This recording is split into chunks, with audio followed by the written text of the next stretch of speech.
comentar entre todos, lo mencionamos muy por encimita en la mesa de diálogo anterior, son estas declaraciones de José Woldenberg, el expresidente, el exconsejero presidente del IFE, quien es, dice el maestro, el doctor Alfredo Jalife, maestro José Woldenberg de Ciro Murayama y de Lorenzo Córdoba. Fue entrevistado por los periodistas y José Woldenberg dijo, entre otras cosas, aberraciones como no me preocupan los excesos del INE, sino los de la presidencia.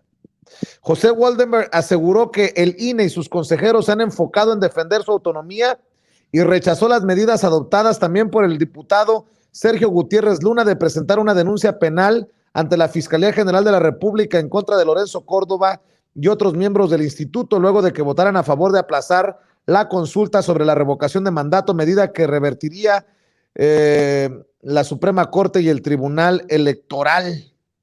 Lo que temo es que a nuestro presidente no le gustan ni sabe convivir con las instituciones autónomas. A mí lo que me preocupa no son, pongamos entre comillas, los excesos del INE, sino los excesos de la presidencia, que parecería no entender que la propia presidencia se beneficia de que haya instituciones del Estado autónomas encargadas de ciertas funciones que lo descargan a él de esas responsabilidades, porque el Ejecutivo, sea del partido que sea, no puede cumplir cabalmente con las mismas, dijo en entrevista José Woldenberg.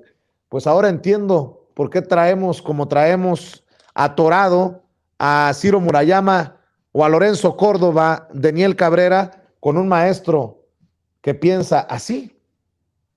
Así es, esa es su cabeza. Pero a ver, veamos esta situación. Es que, según ellos, el presidente es intolerante y es autoritario porque quiere llegar y limpiar todos estos organismos autónomos. Es que ese es el problema. Es que si el presidente se quedara calladito y trabajara como todos los expresidentes han hecho, cubriendo y tapando todas las corruptelas que han hecho, pues entonces no sería el presidente intolerante, no sería autoritario. Pero como no es así, pues todo el mundo está muy molesto por esta situación. Ahora, a él no le molesta los excesos cuando, ¿quién los ejerce? El INE. Porque, ¿cuál será el problema? El color de piel, porque pues si hay excesos, vamos a decir, que según él, que sabemos que en la presidencia, pues no le han podido encontrar nada, lo siento, oposición, no le han podido encontrar nada al presidente, ni con Pegasus espiándolo 40 años, pero no sé si es el problema el color de piel. Ya vimos cómo Chumel dijo pues que los que votamos por AMLO tenemos la piel morenita ahí con ese dibujo que puso, porque cómo no te van a molestar en caso de que hubiera, que sabemos que no hay excesos, los excesos de un lugar y sí de otro. Entonces, ¿qué es porque en el INE tienen la piel blanca y el presidente la tiene más oscurita? ¿O cuál es el problema? Yo creo que nos deben preocupar los excesos de todos lados. Y si hay en el gobierno, pues entonces que lo compruebe. Ahí hay muchas instancias que él puede acudir para mostrar sus pruebas y decir, bueno, esto está así, pero no las tiene, ¿no? Entonces ahí estamos viendo este racismo que, bueno, parece que se llevó de generación en generación. Ya lo vimos con Lorenzo Córdoba, cómo se burlaba, ¿no? De los indígenas. Y es este tipo de comentarios que ya no caben y que de cierta forma también uno agradece porque se exponen y podemos ver en realidad qué tienen en la cabeza este tipo de personas, que él siendo consejero del IFE, de lo que fue el IFE, anteriormente piensa de esta forma, no le importan los excesos, no le importan los excesos de verdad, cuando el país está como está, cuando hay personas que antes no tenían ni una forma de cómo ayudarlos porque no tenían apoyo los adultos mayores, no tenían apoyos los niños desde primaria, secundaria, jóvenes escribiendo el futuro, jóvenes ya trabajando, ¿no? Entonces, todos estos apoyos que tanto le urgía a la población, que tanto necesitaba México, y que en vez de estar ahí, se los gastaban estos en viajes, en todos estos excesos. Eso no le molesta, pues híjole, pues yo creo que nos está diciendo mucho y creo que estamos viendo su legado y nos confirma una vez más que este organismo tiene que totalmente desaparecer. Yo, en mi opinión, no le veo, yo no creo en las reformas, yo creo en la regeneración, ¿no? Regenerar es hacer algo totalmente nuevo, las reformas, pues, híjole, la verdad es que uno duda mucho, pero pues aquí estamos viendo si así es el maestro de Lorenzo Córdoba, pues, ¿qué diremos de sus alumnos, ¿no? ¿Cómo ves, Horacio Franco? ¿A poco no es desafortunada, creo yo, la opinión, la declaración de José Waldenberg? No debería de haber excesos de ningún lado. Ah, pero creo que están mejor tener excesos del INE que son perdonables y no de la presidencia. Pues vaya árbitro. Sí, mira, yo escuché la entrevista con Voldenberg y hoy la entrevista que le hizo Astillero a Lorenzo Córdoba.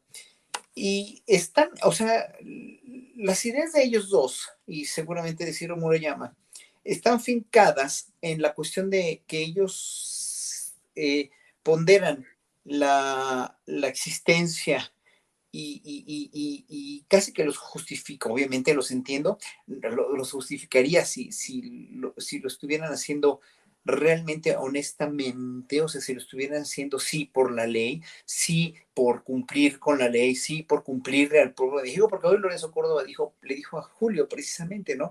Es que aquí el gran ganador por toda la resolución del tribunal, pues fue el pueblo de México, ¿no? Pero nosotros nos vamos a lavar las manos si Hacienda no nos da el dinero que necesitamos, porque esto cuesta en las elecciones, ¿no? La revocación de mandato cuesta esto, ¿no? Dijo la cifra, no sé, los 300 y cacho mil millones, o no sé cuántos, porque esas cantidades a mí nunca me ha gustado ni mencionarlas, pero son muy onerosas, obviamente, y se puede con menos, ¿no? Todos estamos conscientes de que se puede con menos.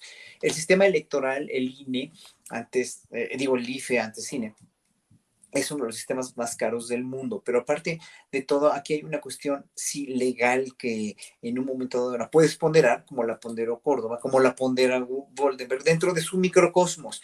El microcosmos de ellos es el microcosmos de gente preparada para un país, para las elecciones, para un país de primer mundo, donde todo funciona y donde no hay corrupción, ¿no? Como si no hubiera habido las corrupciones terribles que hubo en el pasado, con la elección de Calderón, con la elección de Peña Nieto, con la elección del Estado de México. O sea, es como si ellos estuvieran en jauja, pues, no viven en un sistema y viven creyendo en sus propias mentiras, porque finalmente su microcosmos, que es así, obviamente, que no voltean a ver o parecería que no voltean a ver, o se hacen tontos, todas las irregularidades que hubo anteriores, todo lo mal que trataron a candidatos de Morena en este sexenio, ¿no? Porque ahí sí se cumple la ley, con otros no se cumple, pero con los de Morena sí, ¿no? Entonces, obviamente hablan muy a conveniencia, hablan creyendo en su propia mentira y hablan como estandartes de una verdad que finalmente se está cayendo a pedazos porque la democracia electoral en México, pues vemos que no ha funcionado como debería, ¿no? Y sí, es un órgano, el INE, que tiene todas las de la ley para poder ser constituido como una nobilísima y perfectísima y absolutamente incorruptible y absolutamente incólume y vencedora organización que es independiente del gobierno y que lo hace perfecto, pues estaría, o sea, es como México en las leyes, las leyes, el papelito funciona muy bien, pero realmente al aplicarse, realmente al estar en contacto con esa condición humana tan corrupta que se tenía en México para cualquier cargo público, pues obviamente cae solito. E históricamente hablando, el IFE o el INE, ¿no? Hoy el INE, pues ya en verdad pasaron a la historia como ser verdaderamente cómplices de muchos fraudes electorales. Ni modo, así es. Claro, ponderan el papel de que no son beneméritos, claro que son beneméritos, es una institución benemérita, infalible, implacable y por eso es tan cara, ¿no? Bueno, pero también moralmente hablando, ¿por qué no se bajan los sueldos? ¿Por qué no acceden también a lo que el presidente les pidió? O sea, es toda una mezcla de todo en la que digo, bueno, es que si oyes la implacable descripción de Lorenzo Córdoba o las verdades de Voldenberg, dices, es que esto no funciona así, ¿no? O sea, no, o sea, están creyendo su propia mentira. Es como ir a hablar a Peña Nieto del México o de los grandes priistas de la generación de los 2010, ¿no? Que eran los grandes, nuevos priistas, que todos están en la cárcel y todos están tachados de rateros y asesinos, ¿no? Es impresionante cómo puedes creer en tu propia mentira. Jorge Armando Rocha, entre declaraciones de consejeros presidentes o exconsejeros presidentes, te veas, ¿cómo ves? Pues yo creo que el INE tiene un problema de origen, ¿no? Lo que antes era el IFE, porque nos han vendido la historia de que es un organismo autónomo ciudadano, pero realmente obedece a los grupos políticos, a las cuotas de poder. Es decir, cómo llegan los consejeros y las consejeras en función de una votación. Se tienen que poner de acuerdo los partidos políticos. Entonces, pues eso que nos han vendido es una mentira de que sea ciudadano de entrada. Y por eso creo que quienes han estado en la presidencia del INE han obedecido a esos intereses políticos y muy cercanos a la derecha, al conservadurismo, sobre todo a tratar de garantizar, ¿no?, que permanezcan las cosas básicamente igual, sin mayor sobresalto. Y bueno, pues también señalar que en el caso del INE es un instituto que debería facilitar a la democracia. En esencia, ¿cuáles son las funciones básicas del INE? Organizar las elecciones y facilitar la democracia. Y no hay más. Ya después se añadieron algunas cosas, ¿no? La fiscalización. Está bien que haya juego limpio en las campañas, pero en esencia, organizar las elecciones y facilitar la democracia. Pero no están facilitando la democracia cuando en lo que tiene que ver con la consulta de revocación o ratificación de mandato, están buscando el cómo no, en lugar de el cómo sí. Dicen, no, lo que pasa es que no nos dan el suficiente dinero, lo que pasa es que pues está muy apresurado el ejercicio, además hay que destacar que, por ejemplo, no les gusta que se llame por parte de algunos grupos este ejercicio ratificación, dicen solo existe revocación, es un capricho del gobierno, lo dijo Ciro Murayama, el consejero, esto se está haciendo por capricho de López Obrador, cuando pues muchos ciudadanos y ciudadanas, millones de mexicanos y mexicanas, queremos abrirle un boquete al viejo régimen que pues ahí está, se resiste a morir, de alguna manera permanece, si bien ha habido un cambio importante en la presidencia, si bien el presidente empuja una transformación, bueno, ahí está un régimen que se va a agrupar hacia el 24 y millones queremos abrirle un boquete y decir, independientemente de que puedan regresar con dinero, con manipulaciones, que va a ser difícil, queremos blindarnos para cuando suceda un escenario similar, tengamos un camino labrado de cómo podamos nosotros iniciar un mecanismo y que la ciudadanía tenga el control del poder. Todo esto tiene que ver con el poder, pero además el INE no se puede encerrar en su autonomía y esa es la invitación que hace Goldenberg, lo que dice constantemente el propio Lorenzo Córdoba. Nosotros somos autónomos, entonces no se metan, meterse con nosotros es meterse en contra de la democracia y de la ciudadanía. Pues no, no nos representan, eso está claro, eso cada vez está más patente, el divorcio entre la ciudadanía y el INE, porque además en la República hay tres poderes, el ejecutivo, el legislativo y el judicial. El INE no es un poder por encima de esos poderes, no, es un organismo para organizar elecciones.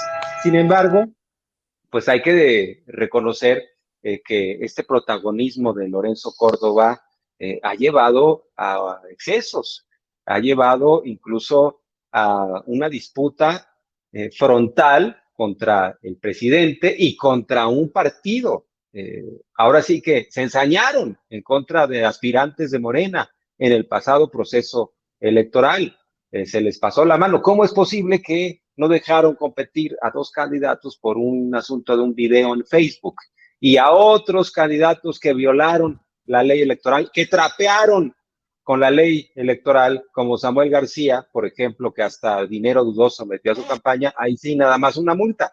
Entonces, a la hora de juzgar, le han hecho daño a la democracia.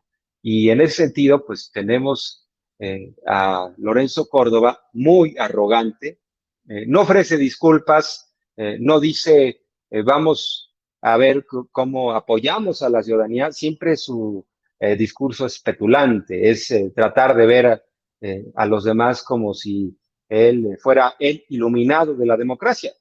Yo no recuerdo que haya ofrecido disculpas por el agravio a los pueblos originarios. Yo no recuerdo que haya dicho hay una equivocación clara de mi parte, independientemente de que haya sido una grabación en un ámbito privado, como sea, pues hay un agravio en contra de un pueblo que además tiene una composición étnica indígena. Claro. Pero están encerrados, se quieren encerrar en esta autonomía y muchos estamos tratando de que también se abra, porque estaban en su zona de confort, no rendían cuentas, ellos administraban su dinero y nadie les decía nada. Ahora que el propio presidente les empieza a cuestionar lo de los sueldos, bueno, Lorenzo Córdoba pierde el control. ¿Qué tal las imágenes? Lorenzo Córdoba, ahora sí que fuera de sí, ahora sí que no se controla. Ahí observamos exactamente los manoteos, todo por defender el presupuesto. Pues yo creo que no va por ahí, no es lo que estamos esperando los ciudadanos. Vean el nivel de arrogancia, incluso de violencia ahí en sus gestos. Así tenemos a un árbitro que ha dejado, ¿no?, el silbato y se ha puesto la playera de un equipo. Así es, y para cerrar, si me permiten, Daniel, Horacio,